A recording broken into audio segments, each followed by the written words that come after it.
When Telltale first released The Walking Dead in 2012, they struck gold. It was a release that brought stability to the company, revitalized the adventure game genre, and bridged the gap completely in illustrating how it's possible to develop a game with gameplay made up entirely from narrative. Since this breakthrough title, Telltale has branched out and used the same formula across many IPs outside of the Walking Dead series, including Batman, Game of Thrones, and Minecraft.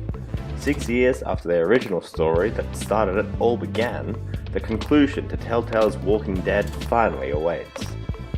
Not only is the context of Telltale's past with The Walking Dead important in judging the final season, but also the fact that Telltale is not the only great storytelling developer out there anymore. This is the first big Telltale release since Detroit Become Human came out, a game that I lauded for doing everything Telltale has ever promised to do. In Detroit, the player's choices made many material differences to the story. There was a beautiful and well-acted android art style, and almost every sequence had flow-on effects that could change everything, including the mortality of the protagonist. Sony took everything that Telltale has always promised in saying the player's choices matter, and achieved it tenfold. Meanwhile, the same ending is often reached in Telltale's Walking Dead regardless of the choices made by the player, and any players that do not import a save will be asked to make only 4 decisions, which is supposed to encompass all of the potential variables from Telltale's other Walking Dead games.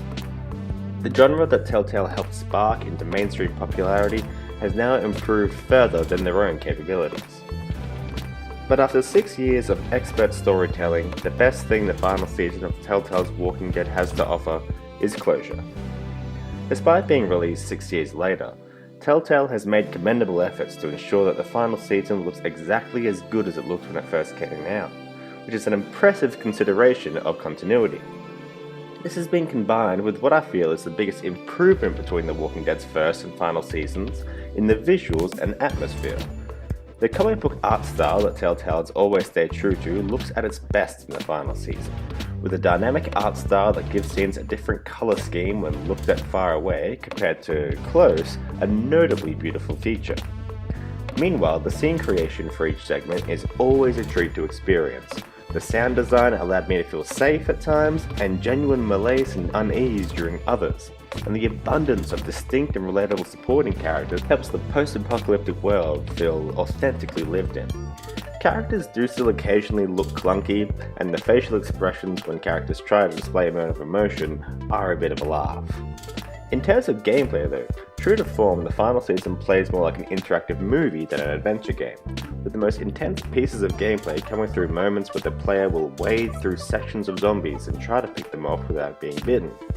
The moments of somewhat challenging gameplay provided here are a noticeable difference compared to the dialogue options and comfortable QuickTime events the rest of the game offers.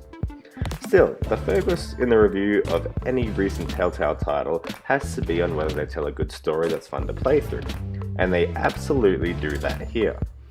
Right from the opening sequence, Telltale's examination of love and humanity among the backdrop of the zombie apocalypse is unforgettable, and the careful crafting of each scene allows the player to feel truly immersed. Even if the choices do not have as much of a material effect as other games do, the interactive elements in Episode 1 help make the experience feel personalized, and I found myself strongly enveloped in Clementine and the goings-on of the story.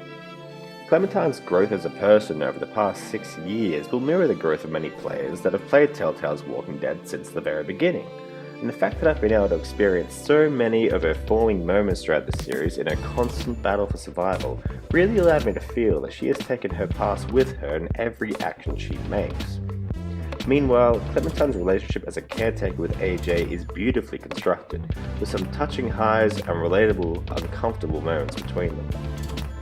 All in all, although the final season of Telltale's Walking Dead does show its age, it is a very enjoyable experience. I'm excited to see what the final 3 episodes hold, and will be playing them the second they are released. At $36 for all 4 episodes, with what will become between 8 to 12 hours of carefully crafted gameplay as the final episodes are released, the final season is a must-have for anyone who enjoyed the other seasons of Telltale's take on The Walking Dead, and offers a nice complete package of zombie drama for anyone who has not played the games before. My final rating for Telltale The Walking Dead Final Season Episode 1 is a 4 out of 5.